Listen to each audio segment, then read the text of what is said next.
Bonjour à tous, je vous souhaite la bienvenue dans cette 7e partie sur notre étude concernant la sacrificature de Melchitsédek. Avant d'aborder cette 7e partie, je vous invite à prendre connaissance des 6 parties précédentes ainsi que de l'annexe qui ont été publiées précédemment. Les différentes vidéos précédentes sont là pour préparer le message qui est délivré dans cette 7e partie. C'est une étude qui, pour ma part, a été véritablement édifiante et libératrice, et j'espère que cela sera de même pour vous. Alors, cette 7e partie, je l'ai intitulée « Livre de l'Alliance versus Livre de la Loi ». C'est un sujet assez controversé dans certains milieux qui soit considèrent la Torah comme étant un bloc, et qui n'acceptent pas en fait qu'au sein de ce qu'on appelle la Torah, il y ait 2 livres qui n'aient pas du tout le même objectif à l'origine.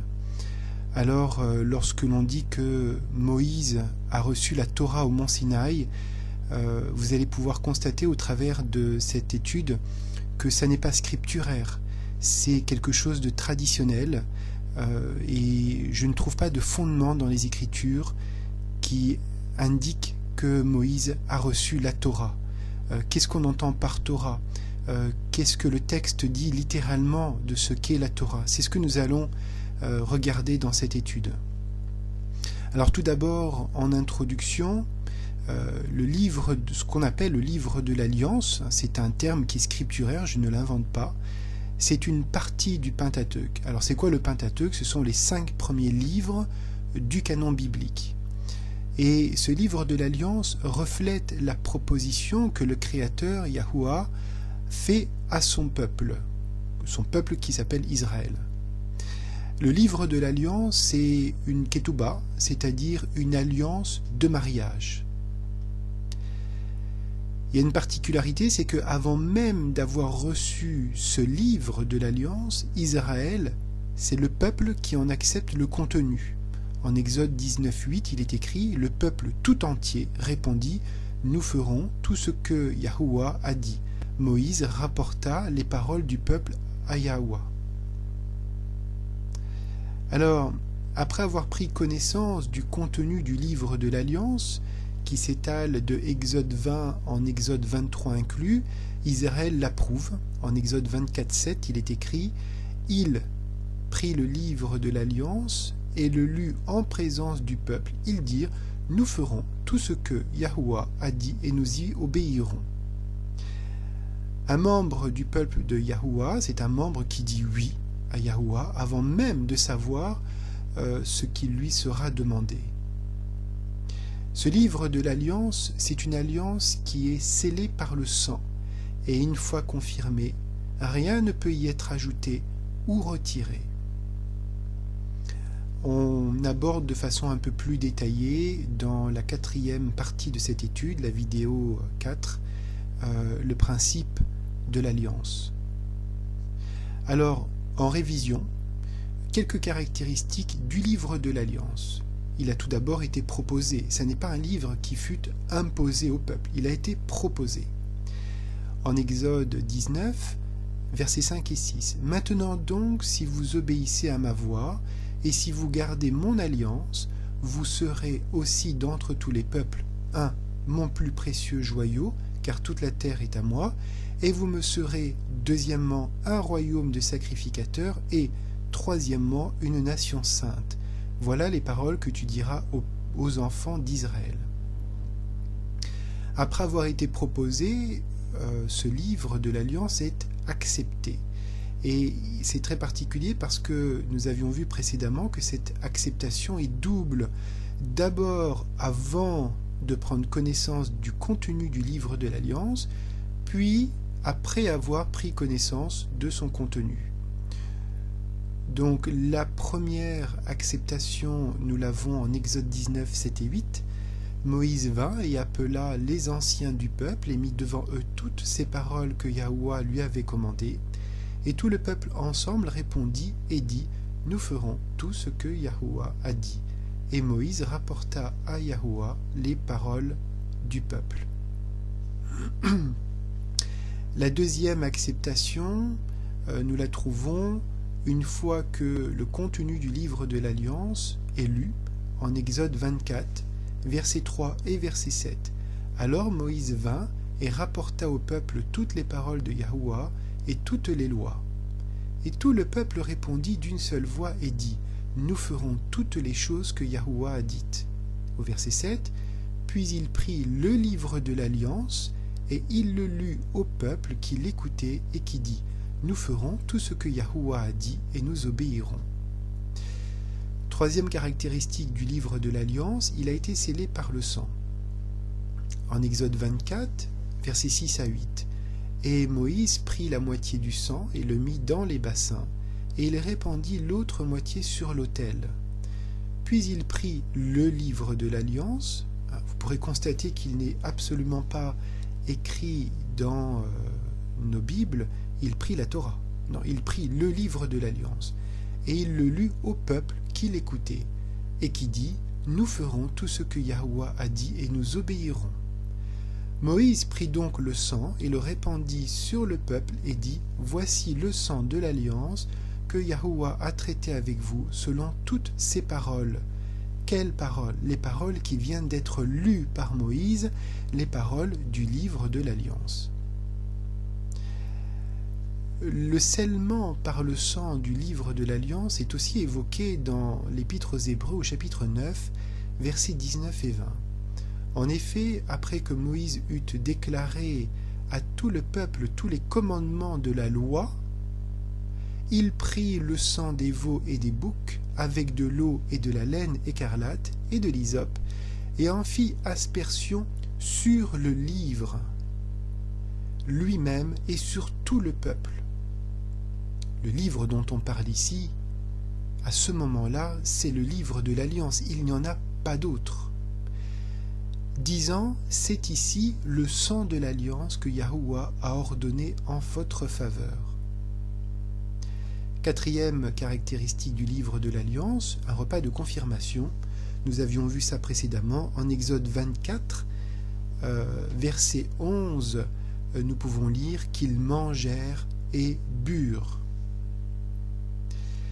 Alors, quel est le contenu du livre de l'Alliance? Je vous invite les chapitres 20, 21, 22 et 23 vont vous donner ce contenu. Je vais juste en ressortir les têtes de chapitre, si je puis dire, pour voir dans les grandes lignes ce qu'il y a dans ce livre, dans ce Sefer Brit, le Sefer de l'Alliance, le livre de l'Alliance. Alors, au début du chapitre 19 d'Exode, nous pouvons lire justement cette proposition de ce qui va venir par la suite à Israël, au mont Sinaï. Et nous commençons en Exode 20, des versets 1 à 17, les fameux 10 commandements. Les 10 commandements ne sont pas la Torah de Moïse, c'est Sefer Brit, c'est le livre de l'Alliance. Un peu plus loin, lorsque les 10 paroles, les 10 commandements ont été donnés, il y a répétition, il y a une sorte de développement de ce qui a été annoncé dans les 10 commandements, et ce développement commence par l'interdiction de l'idolâtrie. Et j'attire votre attention sur ce point essentiel, c'est que ce livre de l'Alliance qui donne le contenu de ce qui fait le lien d'amour entre Yahuwah et son peuple, interdit formellement l'idolâtrie. Et qu'est-ce que le peuple va faire? En l'espace de quelques jours, il va rompre, il va désobéir de façon immédiatement consécutive à ce commandement de l'idolâtrie interdite. En faisant quoi? En faisant le veau d'or. Donc, oui, le peuple a pu être idolâtre dans le passé. Bon, le passé, c'est le passé. Une alliance particulière est scellée au pied du mont Sinaï. Cette alliance interdit l'idolâtrie. À partir de là, il n'y a plus lieu d'avoir de l'idolâtrie. Sinon, cette alliance est rompue. En continuant, toujours dans Exode 20, versets 24 et 26, il y a la description de l'autel de terre et l'autel de pierre pour les sacrifices. Nous avons ensuite, au chapitre 21, dans les 17 premiers versets, des lois qui sont applicables pour les employés, ce qu'on appelle dans les textes les esclaves, mais ce qui correspond aujourd'hui à des employés. Des versets 12 à 32, nous avons des lois spécifiques pour le dédommagement des blessures corporelles. Des versets 33 à 36, fin du chapitre 21, nous avons les lois concernant la restitution des biens. Le début du chapitre 22, des versets 1 à 15, ce sont les lois sur la propriété. Donc vous voyez, on a véritablement un développement des 10 commandements. On continue. Chapitre 22, versets 13 à 31, nous avons les lois sur la responsabilité sociale. Le début du chapitre 23, les 9 premiers versets concernent les notions de justice et de miséricorde. La suite des versets 10 à 13 concerne le Shabbat et je vous invite à retrouver la description sommaire et très simple de ce qu'est le Shabbat selon le livre de l'Alliance. Dans la suite des versets 14 à 19, nous avons la description des 3 fêtes annuelles. La première, c'est la fête des pains sans levain. La deuxième, c'est la fête de la moisson, qu'on appelle Pentecôte ou Shavuot. La troisième, c'est la fête de la récolte, qui s'appelle Sukkot. Nous continuons avec les versets 20 à 33 et la description de l'accompagnement du peuple par un ange pour sa protection.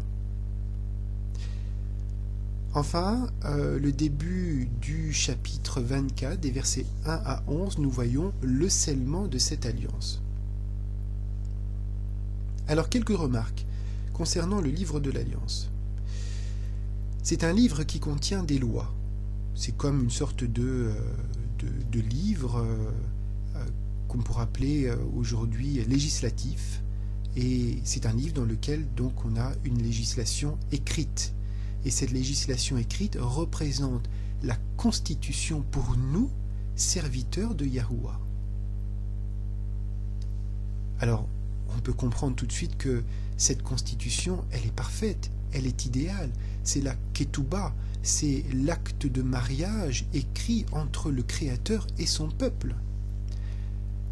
D'ailleurs, l'apôtre Paul explique très bien dans son épître aux Galates que lorsqu'une alliance est scellée par le sang, rien ne peut être ajouté ou retranché. Elle est parfaite en soi. En tout cas, celle qui vient de notre Créateur. Nous pouvons lire en Galates 3,15 « Mes frères, je vais vous parler à la manière des hommes. Si une alliance faite par un homme est confirmée, nul ne la casse ni n'y ajoute. » Autre remarque sur le livre de l'Alliance, je me suis posé la question. Quelle est la première occurrence, quelle est la première fois que nous pouvons lire dans le canon biblique le mot « loi » qui est la traduction française du mot hébreu « Torah » dans le Strong et le numéro 8451. Eh bien, j'ai été très surpris de constater que c'est dans le cadre du 26e chapitre de Genèse. Je vais vous lire les 5 premiers versets. Vous allez voir, c'est assez extraordinaire dans quel cadre apparaît le mot Torah. À cette époque-là, il y eut de nouveau une famine dans le pays, comme naguère au temps d'Abraham. Alors Isaac se rendit à Guérar, chez Abimélec, roi des Philistins. En effet, Yahuwah lui était apparu et lui avait dit « Ne descends pas en Égypte, fixe-toi dans le pays que je te désignerai. Séjourne dans ce pays-ci, je serai avec toi et je te bénirai, car c'est à toi et à ta descendance que je donnerai tous ces territoires. J'accomplirai ainsi, donc en faisant cela, j'accomplirai ainsi le serment que j'ai fait à ton père Abraham. Je rendrai ta descendance aussi nombreuse que les étoiles du ciel, et je lui donnerai tous ces territoires-ci, et tous les peuples de la terre seront bénis en ta descendance. Je le ferai Pourquoi? Parce qu'Abraham m'a obéi et qu'il a observé mes prescriptions, mes commandements, mes préceptes et mes Torah, mes lois. Voilà le contexte dans lequel le mot Torah arrive la première fois. Alors, la parole de notre Créateur nous dit ici que cette Torah-là, ces Torahs, ont été faites, ont été observées à un moment donné. Et quel est ce moment donné? Nous avons des mots-clés dans ce texte que je vous entoure ici, le mot serment, Abraham, Abraham. Et cela nous ramène à quoi? Quel est le serment que Yahuwah a fait à Abraham? Nous l'avions largement développé dans une étude précédente. C'est dans le cadre de Genèse 12. Nous revenons toujours à cette promesse faite en Genèse 12, puis réitérée de façon conditionnelle en Genèse 15. Toute notre étude de la sacrificature de Melchizedek nous ramène toujours à ce moment-là. Alors, quel est le support d'écriture du livre de l'Alliance? Eh bien, il y en a deux. Nous savons que c'est le livre de l'Alliance qui a été écrit sur les tables de pierre. Nous pouvons lire en Deutéronome chapitre 9, versets 9 à 11, ceci. « Quand je montais sur la montagne », donc là c'est Moïse qui fait un rappel historique, « Quand je montais sur la montagne pour prendre les tables de pierre, les tables de l'Alliance que Yahuwah a traitées avec vous, je demeurai sur la montagne 40 jours et 40 nuits sans manger de pain ni boire d'eau. Et Yahuwah me donna les 2 tables de pierre écrites du doigt d'Élohim et sur lesquelles étaient toutes les paroles que Yahuwah avait prononcées lorsqu'il parlait avec vous sur la montagne du milieu du feu au jour de l'assemblée. Et il arriva qu'au bout de 40 jours et 40 nuits, Yahuwah me donna les 2 tables de pierre, les tables de l'Alliance. » Alors, c'est quand le jour de l'assemblée? C'est à quel moment le livre de l'Alliance fut donné au peuple d'Israël? Eh bien, regardons quel est ce jour de l'assemblée. Nous l'avons dans Exode chapitre 19, versets 16 à 18. « Et le 3e jour au matin, il y eut des tonnerres, des éclairs et une épaisse nuée sur la montagne, et un son de trompette très fort. Et tout le peuple qui était au camp trembla. Alors Moïse fit sortir le peuple du camp, voilà notre assemblée, au devant d'Élohim, et ils s'arrêtèrent au pied de la montagne.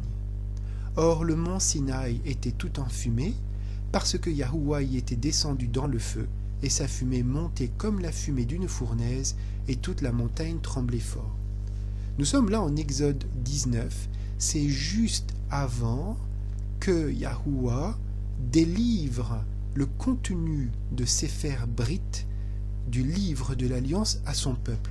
Alors, est-ce que Moïse reçut à ce moment-là le livre de la Torah? Non, absolument pas.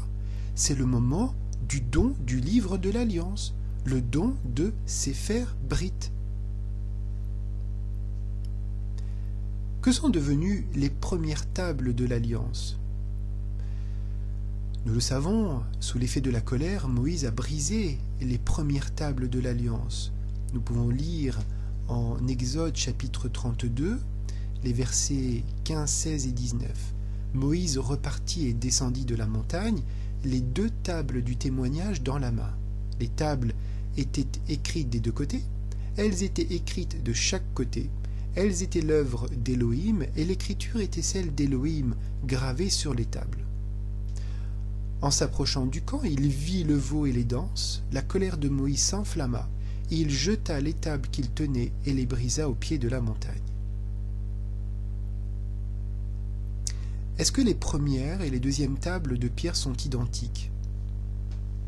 En fait, les Écritures nous apprennent que exactement les mêmes mots ont été gravés par Yahuwah sur les premières tables de pierre comme sur les deuxièmes. En Exode 34, voici la réponse. Versets 1 et 2.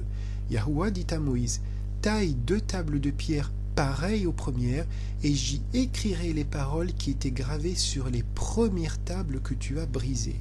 Sois prêt de bonne heure, tu graviras dès le matin le mont Sinaï, et tu t'y tiendras devant moi au sommet de la montagne. » Donc la réponse est oui, il y a exactement les mêmes choses sur les premières et deuxièmes tables de pierre, c'est le Sefer Brit, le livre de l'Alliance. Où sont les deux tables de pierre?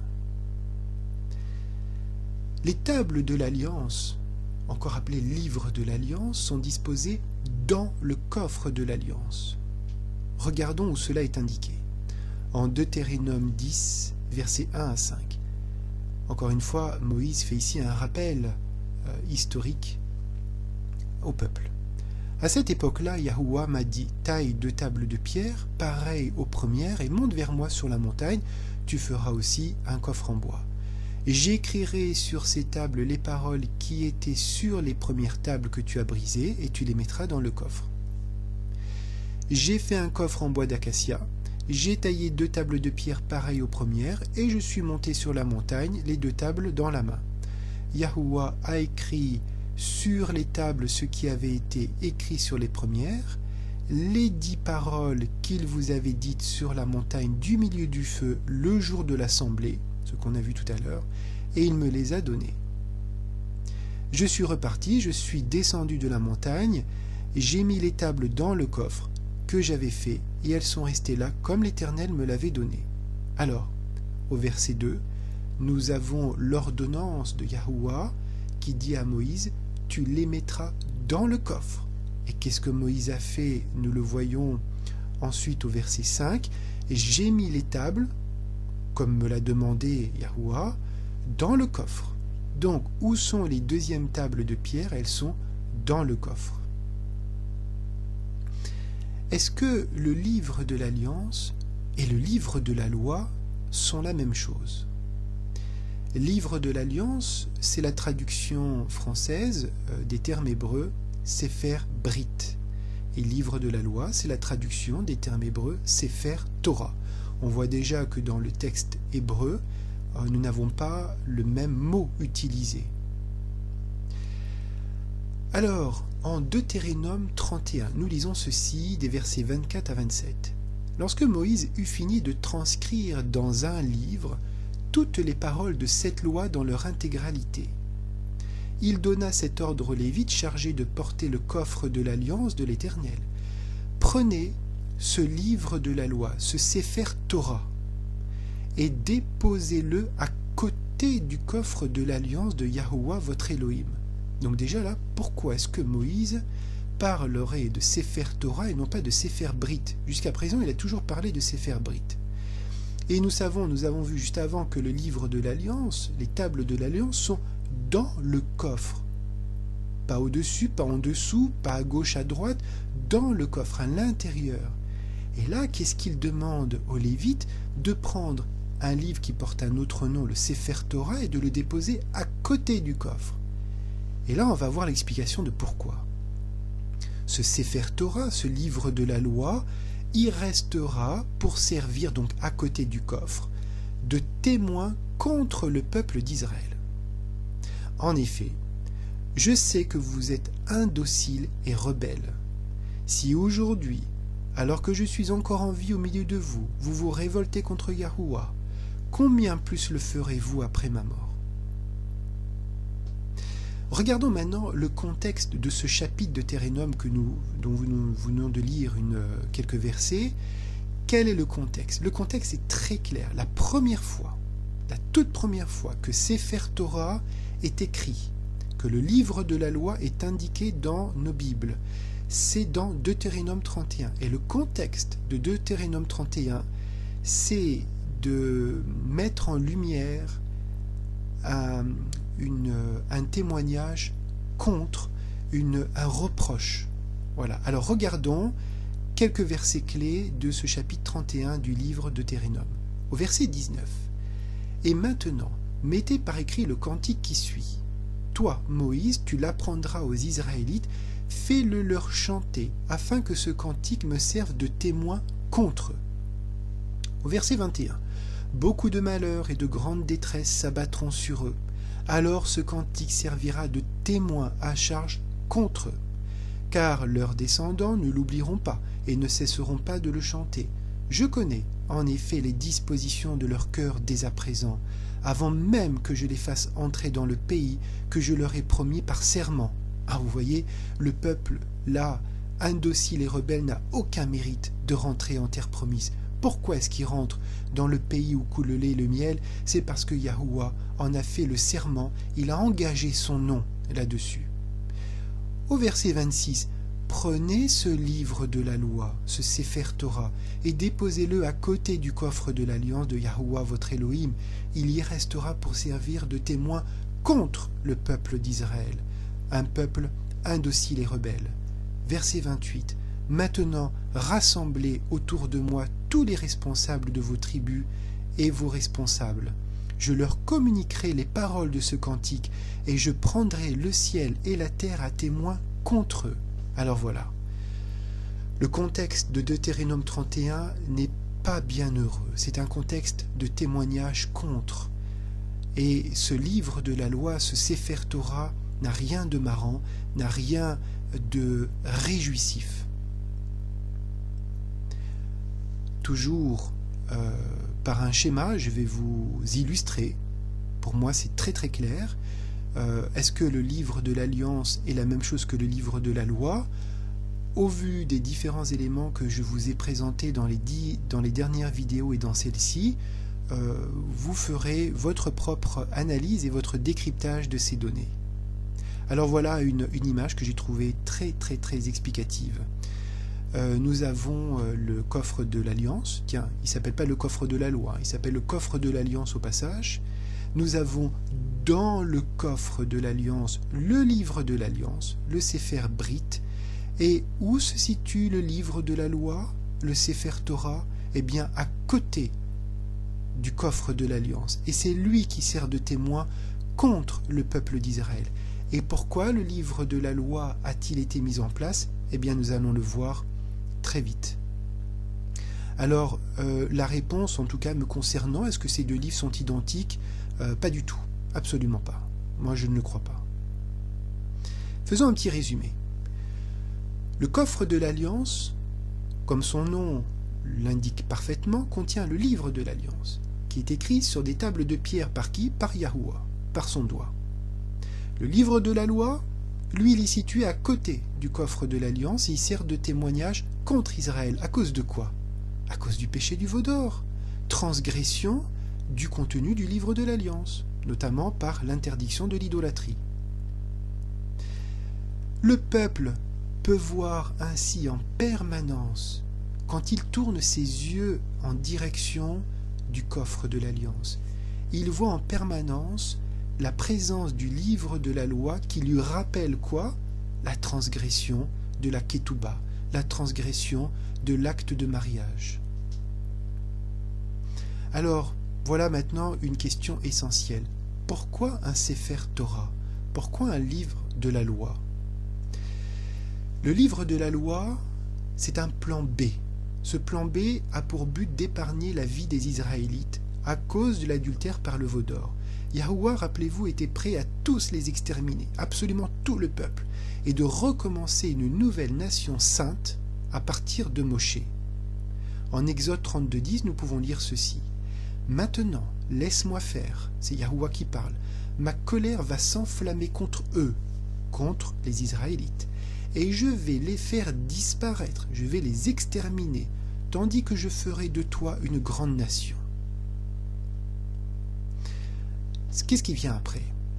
Pour ceux qui ont lu ces passages d'Exode 32 et suivants, Moïse intercède pour le peuple, en faveur du peuple.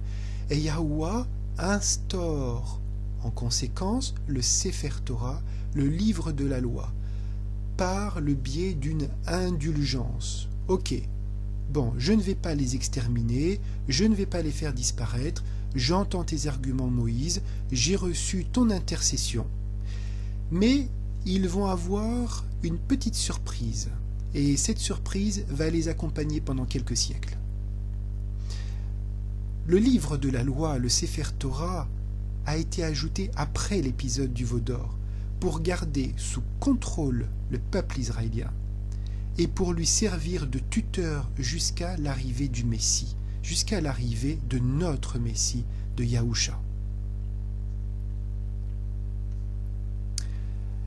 La promesse faite à Abraham, inconditionnelle en Genèse 12, étant devenue conditionnelle en Genèse 15, a vu son alliance rompue. Et oui, le livre de l'Alliance était la réponse donnée 430 ans plus tard à cette promesse. Alors quelqu'un devait mourir pour réparer cette rupture d'alliance. Et c'est Yahusha qui va restaurer cette alliance par son sang. Et cette alliance va devenir meilleure, cette nouvelle, cette renouvelée alliance va devenir meilleure car elle sera scellée par son sang. Et cette alliance est issue du livre de l'Alliance. L'apôtre Paul nous dit en Galates chapitre 3 versets 19 et chapitre 24, il répond à la question, pourquoi donc la loi? Pourquoi donc le Sefer Torah? Pourquoi le livre de la loi? Eh bien la loi a été ajoutée ensuite à cause des transgressions, jusqu'à ce que vienne la descendance à qui la promesse avait été faite. Elle a été promulguée par des anges au moyen d'un médiateur. Ainsi la loi a été le guide chargé de nous conduire à Christ afin que nous soyons déclarés justes sur la base de la foi. Donc nous voyons bien au verset 19 que le Sefer Torah, le livre de la loi, a été ajouté dans le but de servir de guide jusqu'à la venue du Mashiach. En Hébreu chapitre 9 verset 10, il y a une information très très importante. Je vous cite juste le verset 10, vous pourrez relire dans le contexte du chapitre 9. Uniquement par des viandes et des breuvages et diverses ablutions et des cérémonies charnelles imposées seulement jusqu'au temps du renouvellement, jusqu'au temps du changement, c'est-à-dire jusqu'à la venue du Messie. Des cérémonies charnelles. Notez bien que les cérémonies sont qualifiées ici de charnelles. Pourquoi? Parce qu'elles avaient pour objectif de contrôler la chair de l'homme. Pourquoi un livre de la loi? Pour contrôler la chair de l'homme. Alors nous pourrions résumer cette étude entre livre de l'Alliance versus livre de la loi avec ces deux idées clés. Le livre de l'Alliance, c'est la manifestation, l'expression de la volonté parfaite de Yahuwah. Le contrat d'alliance, la ketouba, l'acte de mariage entre lui et son peuple. Le livre de la loi, qui est venu après l'épisode du veau d'or, tout de suite après, est l'expression de la volonté permissive de Yahuwah. Alors, laquelle est meilleure? La volonté parfaite ou la volonté permissive? Comprenez bien que le livre de la loi voit sa présence, sa nécessité jusqu'à la venue du Mashiach. Le livre de la loi, c'est tout ce qu'il y a après Exode 24. À partir d'Exode 25 jusqu'à la venue du Mashiach, c'est le contexte de l'histoire d'un peuple qui a un témoignage contre lui par le livre de la loi. Alors oui, ce livre de la loi est accompagné bien souvent par des bénédictions, mais déjà le simple fait de sa présence du livre de la loi est une bénédiction, parce que c'était soit l'extermination du peuple, soit la mise sous tutelle. Donc entre les deux, moi personnellement, j'aurais accepté. D'ailleurs, le livre de la loi n'a pas été proposé, il a été imposé. Moi, j'aurais accepté le livre de la loi et je m'y serais conformé au maximum de ce que j'aurais pu. Maintenant, la venue du Messie, la venue de Yahusha, nous ramène dans le passé, si je puis dire, au contenu du livre de l'Alliance. Nous avons vu que dans le livre de l'Alliance, il y a des ordonnances, il y a des lois parfaites qui sont instaurées, notamment le Shabbat, notamment les 3 grandes fêtes, les 3 grandes saintes convocations, etc., etc. Le développement des fameux 10 commandements. Alors vous voyez, ce n'est pas une question de est-ce que je garde la Torah ou pas, Est-ce que la Torah est toujours d'actualité? Ça n'a aucun sens. De quoi parle-t-on dans le Pentateuque? Nous parlons du livre de l'Alliance ou du livre de la loi? Est-ce qu'il y a amalgame, mélange des deux? C'est ça l'amalgame, c'est véritablement un mélange des deux. Mais je crois que c'est une hérésie de mélanger le contenu du livre de l'Alliance, qui est la volonté permissive de Yahuwah, au contenu de mélanger le contenu du livre de la loi au celui du livre de l'Alliance. Il y a un problème, je crois, d'enseignement de nos frères et sœurs par rapport à ce sujet.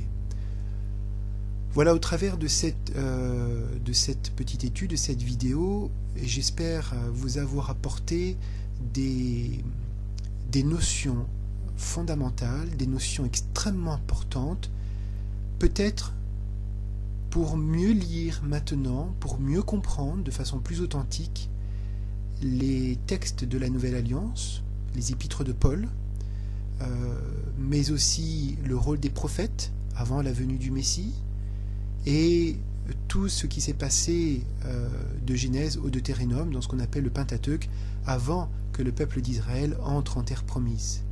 Voilà, c'est, je pense, un aspect fondamental pour nous, serviteurs de Yahuwah, suiveurs de notre Kohen Gadol, de notre grand sacrificateur Yahusha, selon l'ordre de Melchizedek, de savoir quelle est la législation, quelle est la constitution que nous devons suivre.